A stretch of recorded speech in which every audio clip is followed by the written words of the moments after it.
Hello बच्चों, BPSC विद्यापीठ में आप सभी का पुनः स्वागत है। और बीपीएससी विद्यापीठ आपके समक्ष 69 बीपीएससी पीटी के में पूछे गए क्वेश्चंस के एनालिसिस का सेकेंड पार्ट लेके उपस्थित है। पहले वीडियो में मैंने 50 क्वेश्चन को एनालाइज करा दिया, उसी के अकॉर्डिंग आंसर की संभावना रहेगी। एक आध प्रश्न बदले तो बदलें। और फिर आज के वीडियो में मैं 50 प्रश्न को एनालाइज कर दूंगा, उसके आंसर को बताऊंगा, जो संभावित आंसर क्या होंगे। और फिर एक वीडियो और जिसमें मैं 50 प्रश्न को बताऊंगा। तो पिछले वीडियो में मैंने पहला से लेकर के 50 प्रश्न को बता दिया है और आज फिर आगे को बताऊंगा। तो ये 69 बीपीएससी का 69 बीपीएससी पीटी का सेकेंड एनालिसिस है, सेकेंड वीडियो है। और हमारा सीरीज है सी, और सी सीरीज का 50 क्वेश्चन मैंने एनालाइज करा दिया और अभी से 51वां क्वेश्चन से 51 क्वेश्चन से एनालाइज करते हैं। चलिए देखते हैं। 51 क्वेश्चन है, मैनहट्टन परियोजना क्या है। तो हम सभी जानते हैं कि सेकेंड वर्ल्ड वॉर में अमेरिका ने एटम बॉम्ब बनाने के लिए जो परियोजना अपनाया था वो मैनहट्टन परियोजना है। मैनहट्टन आइलैंड है अमेरिका में, मैनहट्टन परियोजना है। हालांकि इस परियोजना में यूके और कनाडा दोनों शामिल थे, लेकिन बेसिकली ये अमेरिका की परियोजना थी, इसलिए इसका आंसर होगा सी। एक अनुसंधान और विकास उपक्रम जिसने पहले परमाणु हथियार का उत्पादन किया था। तो क्वेश्चन नंबर 51 का आंसर होगा बच्चा लोग सी। क्वेश्चन नंबर 52 कहता है कि अवतल दर्पण द्वारा बनाया गया प्रतिबिंब वास्तविक उल्टा और वस्तु के आकार के बराबर होता है। वस्तु की स्थिति कैसी होनी चाहिए। देखिए बहुत आसान है और आपको जैसा कि बार बार समझाया जा रहा है कि एनसीईआरटी को ही 100% फॉलो करें। जैसे कि देखिए मैंने बहुत सारी चीज़ को कर दिया है, लेकिन मैं एक शॉर्ट में आपको बताऊं, इतना बताना तो क्लास में संभव नहीं हो पाता है, लेकिन फिर भी अब जैसे देखिए एनसीईआरटी के क्लास 10 के बुक में ये सारा बॉक्स में दिए हुए हैं, लाइट चैप्टर में, मिरर चैप्टर में। तो सहजता से प्रश्न बनेगा आपका, तो आप देख सकते हैं। और इसका आंसर होगा कि वक्रता केंद्र पर यानी सेंटर ऑफ कर्वेचर पर जब ऑब्जेक्ट को रखा जाएगा तो अवतल दर्पण द्वारा बनाया गया प्रतिबिंब वास्तविक उल्टा और वस्तु के आकार के बराबर बनेगा। तो क्वेश्चन नंबर 52 का आंसर हो जाएगा बच्चा लोग D. D D for dog. Question number 53, photo electric cell एक ऐसा उपकरण है जो प्रकाश ऊर्जा को विद्युत ऊर्जा में बदलता है। तो 53 का आंसर हो जाएगा बच्चा लोग, क्वेश्चन नंबर 53 का आंसर हो जाएगा सी। इसके बाद क्वेश्चन नंबर 54 पूछ रहा है कि विलायक के प्रति इकाई आयतन या प्रति इकाई द्रव्यमान में उपस्थित विलय की मात्रा को रसायन में किस रूप में जाना जाता है। 9th क्लास के साइंस का सेकेंड चैप्टर सॉल्यूशन है, वहाँ देखने बड़ी सहजता। सिंपल क्वेश्चन है, विलय की सांद्रता। देखिए विलय की सांद्रता कभी नहीं होती, सांद्रता कंसंट्रेशन जब भी होता है तो ये विलयन का होता है। तो इसका आंसर होगा बी, विलयन की सांद्रता यानी कंसंट्रेशन ऑफ सॉल्यूशन। तो क्वेश्चन नंबर 54 का आंसर हो जाएगा बी। इसके बाद है कोविड टीकाएं। कोविड टीकाएं प्रतिरक्षी प्रक्रिया को कैसे उत्तेजित करते हैं। देखिए बड़ा ही कंफ्यूजिंग क्वेश्चन है। अब ये एक्चुअली हुआ क्या कि कोविड टीका जो बना, तो कोविड टीका केवल इंडिया में तो बना नहीं, डिफरेंट कंट्रीज में कोविड वैक्सीन बनाए गए और डिफरेंट कंट्रीज में बनाए गए वैक्सीन का तरीका अलग अलग रहा। तो ये किस तरीका को पूछ रहा है। तो हम लोग ये मान के चलते हैं कि जब कोई तरीका या किसी देश का नाम नहीं ले रहा तो ये भारत ही होगा। तो अगर भारत के संदर्भ में पूछा जाए, जैसा कि अभी 2-3 दिन पहले नोबेल पुरस्कार मिला है कैरोलिना को, 2-3-4 दिन पहले की बात है, वैक्सीन के आविष्कार के लिए, वैक्सीन के एक्सट्रैक्शन के लिए उनको मिला है। तो उन्होंने ये आपको आरएनए मैसेंजर आरएनए एमआरएनए जिस पर क्वेश्चन भी आपका बीपीएससी में है उस टेक्निक से बनाया है। तो इसमें चूंकि टेक्निक और कंट्री का नाम नहीं है तो हम लोग मान लेते हैं कि ये भारत के संदर्भ में है। तो इसमें थोड़ा सा हम कंफ्यूजन में जरूर हैं। अगर भारत के संदर्भ में है तो क्वेश्चन नंबर 55 का आंसर होगा ए, और नहीं अगर एब्रॉड के संदर्भ में है तो आप संभावना रखिए कि इसका आंसर बी भी हो सकता है। तो हम लोग हर संभावना को लगे तो 55 का आंसर, चूंकि ये क्लियर नहीं कर रहा है तो ए या बी दोनों में से कोई हो सकता है। वैसे ए की संभावना ज़्यादा है, क्योंकि जब ये नहीं बता रहा है कि किस कंट्री या किस प्रोसेस से, तो ये ज़्यादा होना चाहिए जिसमें हानि रहित हार्मलेस पीस को ये कोरोना वायरस 2 का हार्मलेस पीस इन करा करके। एक्चुअली क्या होता है हम सभी जानते हैं कि टीका बनाने के 2 तरीके हैं, एक्टिव और पैसिव। ऐसा समझिए एक एंटीजेन के थ्रू एक एंटीबॉडी के थ्रू। तो एंटीजेन के थ्रू जब बनाया जाता है तो बीमारी के विषाणु या जीवाणु का या तो मरा हुआ रूप या कमजोर रूप या उसके बॉडी का कोई पार्ट इन करा दिया जाता है और उसके अगेंस्ट में एंटीबॉडी तैयार होता है। तो इंडिया में जनरली यही प्रोसेस था, है ना। तो मेरे ख्याल से आंसर ए की संभावना ज़्यादा है, बी भी ध्यान में रखें, हो सकता है, रिस्क माने बी भी हो सकता है। इसके बाद है निम्नलिखित में से कौन सा तरल बिजली का कुचालक है। तो हम सभी जानते हैं कि बिजली का कुचालक, तो कुचालक इंसुलेटर जिसमें बिजली नहीं चलेगी। तो हम सभी जानते हैं कि जो इलेक्ट्रोलाइट हो जाता है तो इलेक्ट्रोलाइट बिजली का सुचालक हो जाता है, विद्युत अपघट्य, है ना। और बहुत अगर कोई सॉल्यूशन है जिसमें एसिड बेस या सॉल्ट मिला हुआ है तो इलेक्ट्रिसिटी का कंडक्टर हो जाता है। और इसमें संतरे का रस, नींबू का रस, नमकीन पानी, है ना। तो इनमें कौन विद्युत का कुचालक है। तो मेरे ख्याल से इनमें विद्युत का कुचालक जो होना चाहिए कोई नहीं, तो 56 का आंसर होगा डी। और क्वेश्चन नंबर 57 कहता है कि डीएनए के डबल हेलिक्स मोटर। तो double helix model Watson and Crick है। तो क्वेश्चन नंबर 57 का आंसर हो जाएगा बच्चा लोग सी। क्वेश्चन नंबर 58, अलग अलग द्रव्यमान की 2 वस्तुएं चंद्रमा की सतह के पास स्वतंत्र रूप से गिरने से क्या होगा। एक्चुअली क्या होगा कि दोनों का एक्सेलरेशन भी सेम होगा और दोनों के गिरने का वेग भी हर कंडीशन में सेम होगा।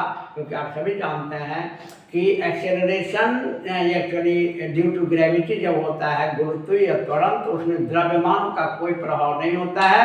और इसका बहुत बड़ा प्रयोग गैलीलियो साहब ने किया था। पीसा के मीनार पर चढ़ के कई बार उन्होंने, बहुत बढ़िया से 9th क्लास के साइंस में दिए हुए आप पढ़ सकते हैं, पीसा के मीनार पर चढ़ के कई बार उन्होंने वस्तुओं को गिरा करके चेक किया। तो इसका आंसर हो जाएगा किसी भी क्षण एक ही वेग होगा, आंसर ए। 58 का आंसर हो जाएगा बच्चे लोग, 58 का आंसर हो जाएगा ए। 59, वेक्टर टीके प्रतिरोधक शक्ति प्रदान करने के लिए कैसे काम करते हैं।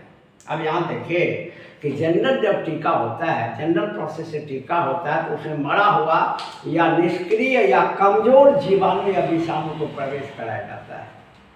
लेकिन ये पूछ रहा है वेक्टर टीका के बारे में पूछ रहा है, वेक्टर टीका के बारे में पूछ रहा है ये।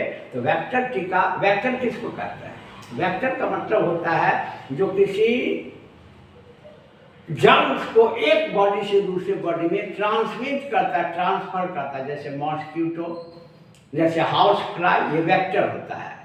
तो वेक्टर टीका का मतलब होता है कि किसी अनदर बॉडी में बना करके उसको सिंथेसाइज करके फिर दूसरे बॉडी में ट्रांसफर करते हैं।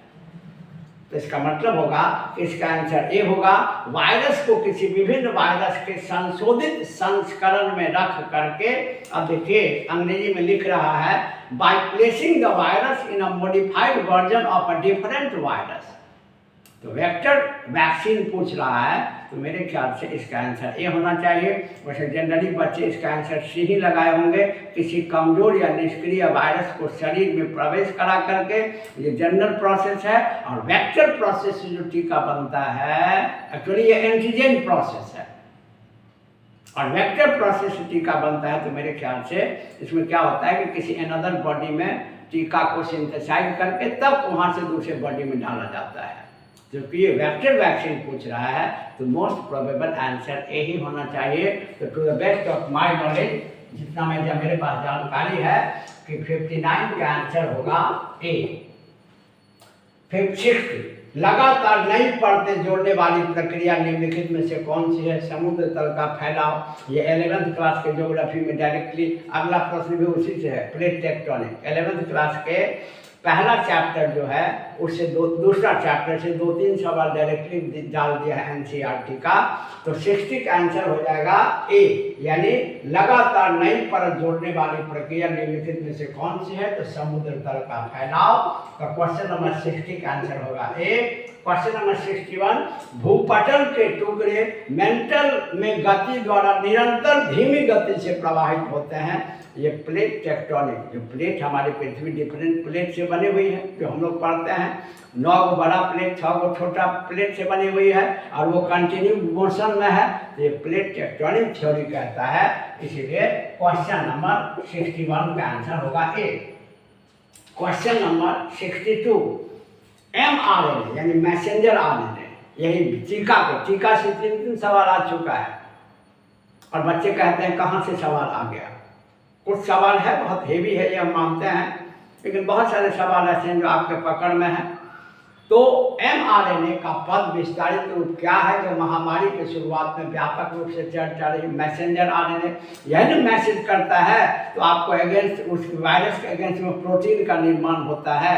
तो क्या होगा? Messenger ribonucleic acid. mRNA जैसे tRNA ट्रांसफर राइबोन्यूक्लिक एसिड है ना, mRNA मैसेंजर राइबोन्यूक्लिक एसिड। तो क्वेश्चन नंबर 62 का आंसर हो जाएगा बच्चा लोग सी। क्वेश्चन नंबर 63, एसिड करंट को कैसे उत्पन्न करते हैं?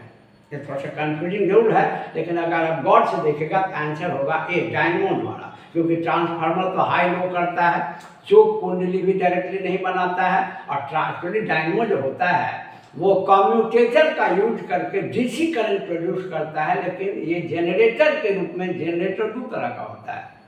आप देख सकते हैं एसी जनरेटर 10th क्लास में दिए हुए हैं। आप देख सकते हैं 10th क्लास में इलेक्ट्रिक करंट वाले चैप्टर में एसी और डीसी दोनों होता है जनरेटर। तो as a generator dynamo AC current को प्रोड्यूस कर सकता है। तो to the best of my knowledge answer should be A, answer should be ए।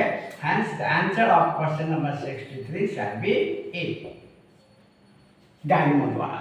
धारा घनत्व ये सदिश राशि है, क्योंकि इसमें डायरेक्शन और मैग्नीट्यूड दोनों होता है, तो ये वेक्टर है। इसीलिए क्वेश्चन नंबर 64 का भी आंसर होगा ए, धारा घनत्व। इसके बाद है मेडिकल केमिस्ट्री में दवाओं का वर्गीकरण किस आधार पर सबसे अधिक उपयोगी है? ऑर्गेनिक केमिस्ट्री एनसीईआरटी में दिए हुए है ये, है ना। तो इसका होगा आणविक लक्षण, आणविक लक्ष्य, मॉलिक्यूलर टारगेट। ठीक है, तो क्वेश्चन नंबर 65 का आंसर हो जाएगा ए। क्वेश्चन नंबर 66, निम्न में कौन सा प्रक्रिया की दर को धीमा करता है? हालांकि ये बहुत कंफ्यूजिंग क्वेश्चन है, लेकिन इसमें होगा उत्प्रेरक वर्धक, कैटलिस्ट प्रोमोटर। तो क्वेश्चन नंबर 66 का आंसर हो जाएगा सी। क्वेश्चन नंबर 66 का आंसर हो जाएगा सी। क्वेश्चन नंबर 67, आगत तथा निर्गत तंत्रिकाएं कहाँ मिलती हैं? तो ये मिलती है स्पाइनल कॉर्ड में। स्पाइनल कॉर्ड में तंत्रिकाओं का गुच्छा होता है, और तंत्रिकाएं 2 तरह की होती है, सेंसरी और मोटर, और दोनों का जंक्शन जो होता है वो स्पाइनल कॉर्ड में होता है। और आंसर में कहीं भी स्पाइनल कॉर्ड नहीं है, तो लास्ट में है इनमें से कोई नहीं। तो क्वेश्चन नंबर 67 का आंसर होगा डी, यानी ना, इनमें कोई नहीं।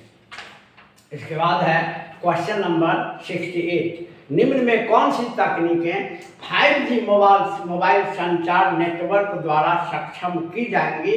माने जो 5G मोबाइल अपने इंडिया में भी तो पूरा लॉन्च नहीं हुआ, हालांकि लॉन्चिंग के ही कंडीशन में है 5G मोबाइल, लेकिन इंडिया में जो इसको लॉन्च किया जाएगा इसके संदर्भ में जो बातें बताई गई हैं, तो 5G से क्या क्या संभावना बनेगी उसमें ऑप्शन देखें। इंटरनेट ऑफ थिंग्स, एक एज कंप्यूटिंग, नेटवर्क स्लाइसिंग, तो ये सभी हो जाएगा 1, 2 और 3। तो क्वेश्चन नंबर 68 का आंसर हो जाएगा क्वेश्चन नंबर 68 का आंसर हो जाएगा बच्चा लोग 1, 2 और 3 ऑप्शन बी में है, यानी सभी होगा। इसके बाद है सूची 1 को सूची 2 से सुमेलित कीजिए अंतरिक्ष मिशन। देखिए ये सब तभी पूछता है जब से बहुत अभी हमारे भारत का चंद्रयान काफी चर्चित रहा, इसको कहते हैं क्रॉस क्वेश्चन। तो दूसरा अंतरिक्ष मिशन पूछ दिया, चंद्रयान 3 न पूछ करके। तो कौन कौन सा अंतरिक्ष मिशन किस ग्रह की खोज के लिए हुआ? तो कैसिनी ह्यूजेंस ये शनि और उसके बलय रिंग के लिए हुआ, जूनो बृहस्पति के लिए हुआ, आर्टेमिस मानव जो अंतरिक्ष यान में चंद्रमा पर गया, वेरिटास 3 वेरिटास जो होगा ये शुक्र ग्रह के लिए। इसका वेरिटास का पहला जो भी है ये शॉर्ट फॉर्म है, उसका पूरा नाम ही है वीनस माने शुक्र। तो इसका आंसर हो जाएगा आपको क्वेश्चन नंबर 69 का आंसर हो जाएगा बच्चा लोग सी हो जाएगा। क्वेश्चन नंबर 70 सूची 1 को सूची 2 से सुमेलित कीजिए। कपड़ा और ओरिजिन किससे मिलता है, कौन चीज? तो लिनन जो आपको मिलता है ये सन के पौधा से फ्लैक्स से मिलता है। जटा जो है वो नारियल के पौधा से मिलता है। इसके बाद मोहायर अंगोरा बकरी से मिलता है। तो आप चारों को मिला लें तो क्वेश्चन नंबर 70 का आंसर हो जाएगा ए। क्वेश्चन नंबर 71 निम्नलिखित कथनों पर विचार कीजिए। टीनियासिस एक आंतों का संक्रमण है जो टेप वर्म की 3 प्रजातियों टीनिया सोलियम, टीनिया सनिगाटा और टेनिया एशियाटिका के कारण होता है। सही है, तीनों प्रजाति के कारण होता है। दूसरा है जब मस्तिष्क में शिस्ट विकसित हो जाते हैं इस स्थिति को न्यूरोसिस्टिस कोर्सिस कहते हैं, ये भी सही है। तो दोनों सही हो जाएगा। तो क्वेश्चन नंबर 71 का आंसर होगा बी, 1 और 2 दोनों। तो क्वेश्चन नंबर 71 का आंसर हो जाएगा बच्चा लोग बी। क्वेश्चन नंबर 72 निम्नलिखित में से कौन सी कंप्यूटर भाषा है? कोबरा, पाइथन, स्क्विरल, जावा। सभी all are the language of computers, languages of computer, hence answer will be D, all of the above। तो 72 का आंसर हो जाएगा बच्चा लोग D। 73 हाल ही में समाचारों में देखी गई चैट पीजीटी में जीपीटी में जीपीटी का पूर्ण रूप जेनरेटिव प्री ट्रेंड ट्रांसफर, यानी इसका आंसर हो जाएगा 73 का बी। क्वेश्चन नंबर 73 का आंसर हो जाएगा बी। क्वेश्चन नंबर 74 निम्नलिखित में से कौन सी जीभ के स्वाद में नहीं है? मीठा है, कड़वा है, नमकीन है, मसालेदार स्वाद नहीं होता है। अच्छा, उमामी। अब ये जनरली बच्चे नहीं पढ़ते हैं, लेकिन 2002 में वैज्ञानिकों ने उमामी की पहचान की जो सभी प्रकार के स्वाद का समाहार होता है जिसको सभी एंजॉय करते हैं। तो ये 2002 में खोजी गई। तो उमामी होगा, खट्टा होगा और तीखा नहीं होगा। तो पूछता है कौन नहीं होगा? तो आपको मसालेदार यानी 4 नहीं होगा, और तीखा यानी आपको 7 नहीं होगा। तो 4 और 7 नहीं होगा, और ए में ही है 4 और 7। तो क्वेश्चन नंबर 74 का आंसर हो जाएगा ए। क्वेश्चन नंबर 75 निम्न में कौन से जोड़े सही सुमेलित हैं? ये सभी हमारे टेस्ट का क्वेश्चन सब है। जैसे एनोरेक्सिया नर्वोसा तो खाने का विकार है, इंसोम्निया ये नींद संबंधी विकार है, ये लेकिन इसमें जोड़ सही है। तो एनोरेक्सिया के सामने दिए हुए नींद संबंधी विकार ये गलत है, क्योंकि इंसोम्निया नींद संबंधी विकार है और एनोरेक्सिया नर्वोसा खाने का विकार है। तो उल्टा कर दिया है, तो पहला और दूसरा तो गलत हो गया। और डिस्पनिया सांस की तकलीफ सही है, और एनोस्मिया गंध की आंशिक या पूर्ण हानि, यानी जब स्मेल आपको ठीक से पता नहीं चलेगा। तो पहला और दूसरा सुमेलित नहीं है। पहला का होना चाहिए दूसरा के सामने, पहला के सामने जो होना चाहिए खाने का विकार, लेकिन दूसरा के सामने दे दिया तो गलत हो गया। और दूसरा है इंसोम्निया, ये होना चाहिए नींद संबंधी विकार, लेकिन पहला के सामने कर दिया तो दोनों बेमेल हो गया। और डिस्पनिया और एनोस्मिया दोनों सही है, तो सुमेलित हो गया 3 और 4। तो क्वेश्चन नंबर 75 का आंसर हो जाएगा बी, 3 और 4। क्वेश्चन नंबर 76 ब्रह्मांड में पल्सर क्या है? एक्चुअली क्या है कि ब्रह्मांड में पल्सर, हालांकि देखिए बहुत कंफ्यूजिंग ऑप्शन डाला हुआ है। ये बी ऑप्शन है, किसी तारा द्वारा उत्सर्जित रेडियो तरंग। तो तारा और पल्सर स्टार भी, एक्चुअली पल्सर भी उत्सर्जन करता है, लेकिन इसका मेन फीचर है कि ये घूमता हुआ न्यूट्रॉन तारा होता है, जो ऑप्शन डी में है। तो बेस्ट ऑप्शन डी ही होगा। अगर डी नहीं होता तो ऑप्शन बी हो सकता था, लेकिन डी है तो डी ही होगा। तो क्वेश्चन नंबर 76 का आंसर हो जाएगा डी। क्वेश्चन नंबर 77, प्रयोगशाला में विकसित हीरे एलजीडी के संदर्भ में हीरे के बीज के रूप में, सीड के रूप में ग्रेफाइट का यूज होता है। तो 77 का आंसर होगा ग्रेफाइट। ए ऑप्शन में है, हाँ ए हो जाएगा।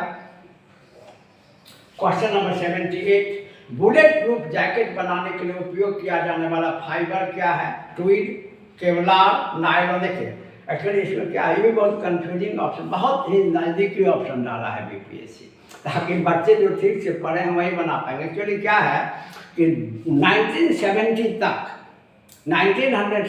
तक बैलिस्टिक नायलॉन का यूज होता था बुलेट प्रूफ जैकेट बनाने के लिए, लेकिन उसके बाद यहाँ हाल के दिनों में रिसेंटली केवलार द्वारा होता है। तो केवलार ऑप्शन में है, इसीलिए क्वेश्चन नंबर 78 का आंसर हो जाएगा बच्चा लोग बी, केवलार। इसके बाद है 79,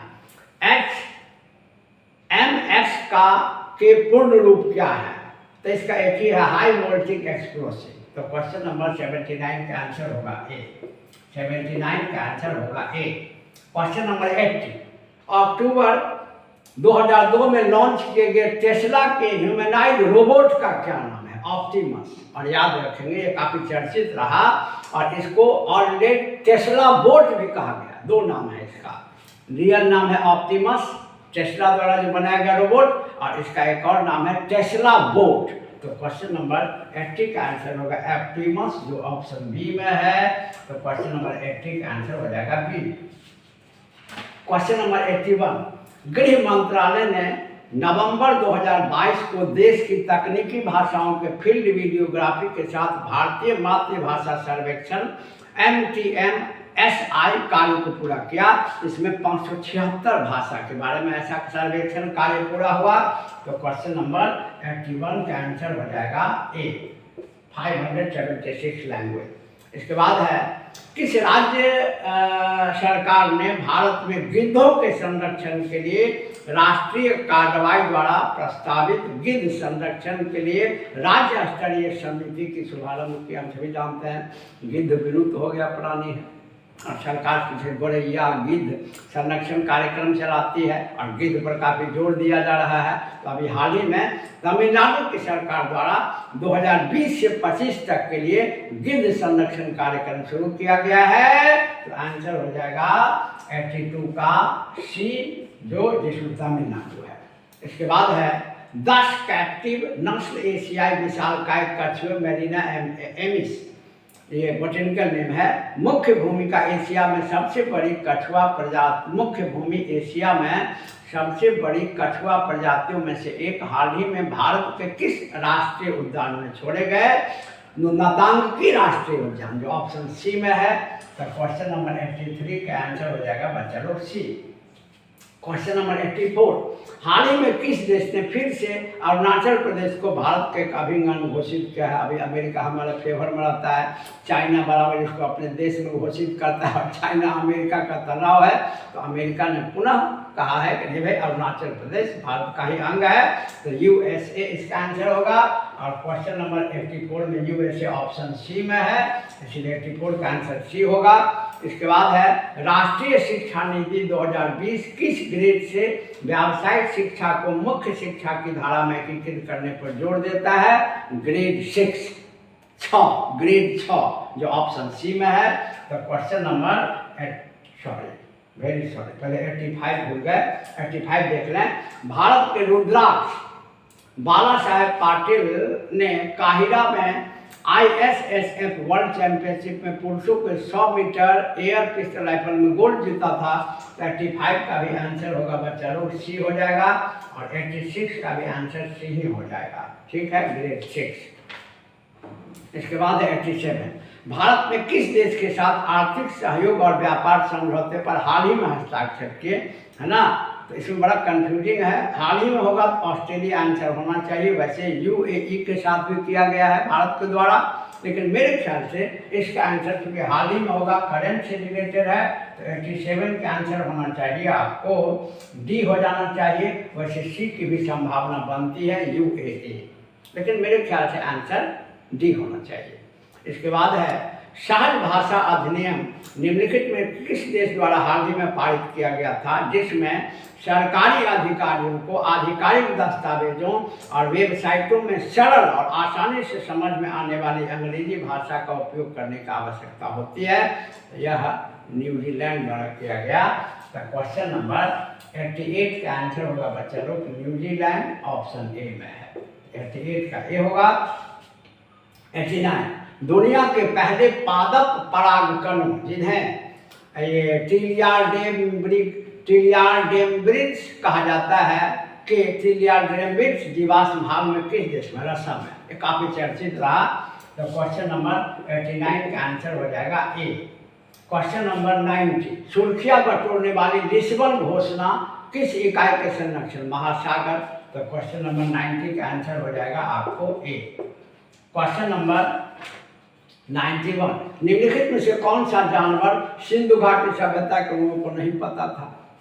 हम सभी जानते हैं कि 3 चीज हमेशा पूछा जाता है, कौन सा धातु सिंधु सभ्यता के लोगों को नहीं जानकारी थी, तब लोहा। सामान्यतया किस फसल की जानकारी नहीं थी, तो धान या चावल। और सामान्यतया किस जानवर की जानकारी नहीं थी, तो घोड़ा। हालांकि घोड़ा का अवशेष मिले हैं सुरकोतरा से, रंगपुर से, लेकिन सामान्यतया इसकी जानकारी नहीं मानी गई है। तो 91 का आंसर हो जाएगा ए। निम्नलिखित में से कौन सा यूनेस्को विश्व धरोहर स्थल नहीं है, लाल किला है, इंडिया गेट नहीं है। तो क्वेश्चन नंबर 92 का आंसर होगा बी, है ना, बी। क्वेश्चन नंबर 93 भारतीय संविधान में राज्य के नीति निर्देशक सिद्धांत की अवधारणा आयरलैंड से लिया गया। तो 93 का आंसर हो जाएगा बच्चों लोग बी, आयरलैंड।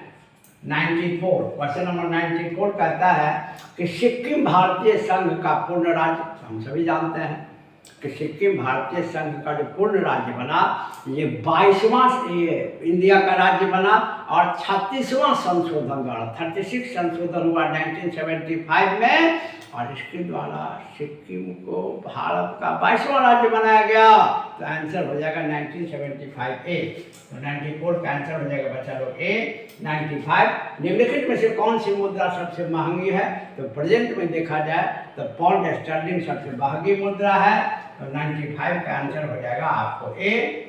इसके बाद 96 बिहार सरकार ने किस वर्ष तक कार्बन उत्सर्जन कम कर बिहार राज्य को प्रदूषण मुक्त बनाने की योजना बनाई है। देखिए इसमें डेटा बड़ा कमजोर है, इसमें कंफ्यूजिंग है, और 30 से 40 वर्ष इसका ड्यूरेशन दिए हुए है। 30 से 40 वर्ष ड्यूरेशन दिए हुए है। इसमें 2030 2047 की ज़्यादा संभावना बन रही है, 24 और 22 की संभावना नहीं है।